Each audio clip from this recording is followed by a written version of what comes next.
उद्धव ठाकरेंचा थेट देवेंद्र फडणवीसांना आव्हान आहे। राजकारणात एकतर फडणवीस राहतील किंवा मी राहीन असं उद्धव ठाकरे म्हणतायत। सर्व सहन करून जिद्दीने उभा राहिलो आहे असं देखील उद्धव ठाकरे यांचं वक्तव्य आहे। इथं प्रचाराला याच उरली सुरलेली गुरमी देखील उतरवतो असं देखील उद्धव ठाकरे म्हणतायत। आज रंगशारदा या ठिकाणी मेळावा होतोय आणि त्याच दरम्यान उद्धव ठाकरे यांनी हे वक्तव्य केलं असल्याचं पाहायला मिळतंय। यावेळची ही महत्त्वाची बातमी आपण पाहतोय। उद्धव ठाकरे यांनी या बैठकीच्या माध्यमातून थेट फडणवीसांना चॅलेंज दिलेलं आहे।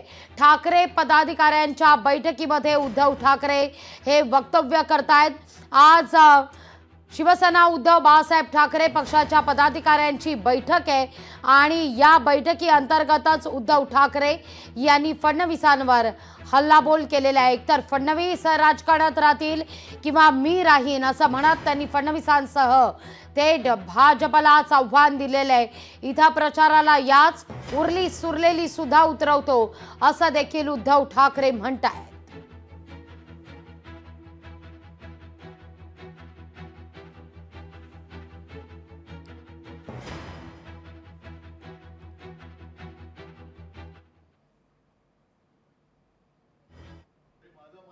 सुप्रीम कोर्टाचा निकाल आहे तो लागेल, पण आता मशालीचा प्रचार हा घरोघरी करा।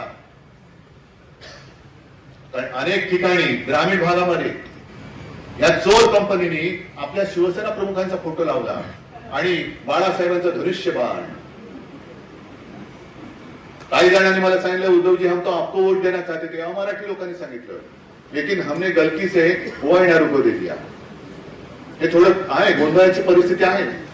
एक तर मशाल आपण स्वतः एक चित्र केले, ते निवडणूक आयोगाकडे दिले आणि त्यांना विनंती केली की जसं पूर्वी आम्ही धनुष्यबाण जे चिन्ह आहे त्याचं चित्र आम्ही तुम्हाला करून दिलं होतं आणि तुम्ही आम्हाला ते मान्य करून दिलं होतं, तसं आमच्या मशालीचं चित्र सुद्धा तुम्ही आम्हाला मान्य करून द्या आणि मशालीशी साधारण आष्कारामध्ये चिमणी असेल, आणखीन काही असेल, त्या निशाण्या तुम्ही मतपत्रिकेवरती ठेवू नका, ही विनंती आपण त्याने केलेली।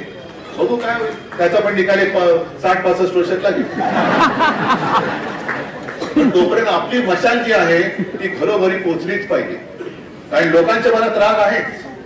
अगदी मराठी असो, अमराठी असो, अगदी मुस्लिम लोक सुद्धा खूप मोठ्या प्रमाणात आपल्या सोबत आले, ख्रिश्चन आलेले आहेत, ख्रिश्चन पण आले, मुसलमान पण आलेले आहेत। आणि मी तर जाहीर सभेत, अगदी मला वाटतं चिता कॅम्पची सभा होती, बरोबर ना, त्या सभेमध्ये अभी मुझे क्या पता सामने सब बैठे, हिंदी में क्या भाषण, अचानक मला कारण समोर जी गर्दी होती, जिथपर्यंत नजर जात होती तिथपर्यंत सगळी गर्दीच गर्दी, घरं दारं सगळी, फुटपाथ तर भरलेच होते, सगळी गर्दी।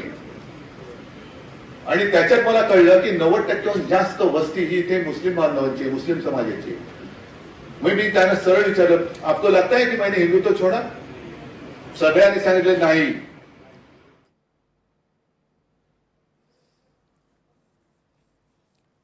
या सगळ्याविषयी प्रतिक्रिया देण्याकरता आपल्यासोबत भाजपचे प्रवक्ते अतुल भातकळकरजी आपल्यासोबत जोडलेले आहेत। नमस्कार भातकळकरजी, स्वागत आहे तुमचं लोकशाही मराठीमध्ये।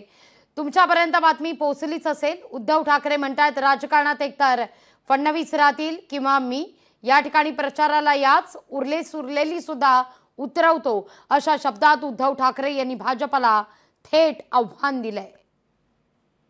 उद्धव ठाकरे देवेंद्र फडणवीसांचा आणि मोदीजींचा अफाट द्वेष करतात हे उभ्या महाराष्ट्राने पाहिलंय।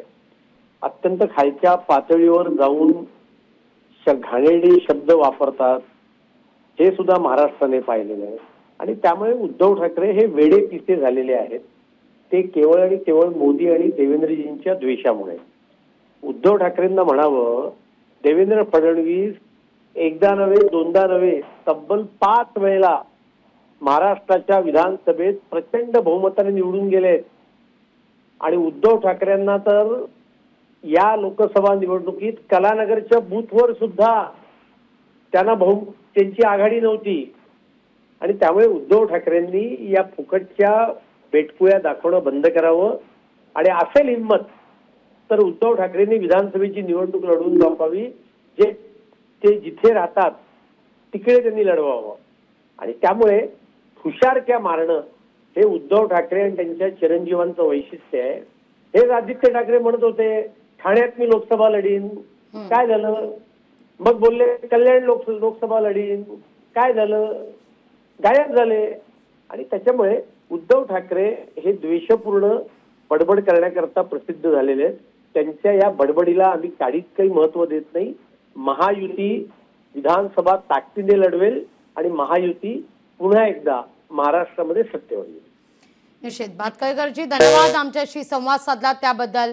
थेट भातखळकरजी यांनी देखील किंबहुना भाजपनंच आता उद्धव ठाकरेंना चॅलेंज दिलेलं आहे. तुम्हीच या विधानसभा निवडणुकीत रिंगणात उतरा, होऊन जाऊ दे सामना, असं आता भाजपकडून देखील सांगण्यात येत आहे. केवळ बोलण्यात येतं, प्रत्यक्षात मात्र कृती केली जात नाही, असं देखील वक्तव्य भातखळकर यांच्याकडून करण्यात आलेलं आहे. राजकारणात एकतर फडणवीस राहतील किंवा मी, प्रचाराला याच उरली सुरलेली गुरमी सुद्धा उतरवतो, असं उद्धव ठाकरे यांनी म्हटलेलं आहे. आमचं सरकार सत्तेत आल्यास धारावीचा टेंडर रद्द करणार, असं देखील वक्तव्य उद्धव ठाकरे करतायत. सरकार गेल्यावर तिघही आपापल्या गावी जाणार, असं देखील भाकीत उद्धव ठाकरे यांनी व्यक्त केलेलं आहे. राजकारणात एकतर फडणवीस राहतील किंवा मी, असं थेट उद्धव ठाकरे म्हणतायत. लोकशाही मराठी ऐका, पहा, जागरूक रहा.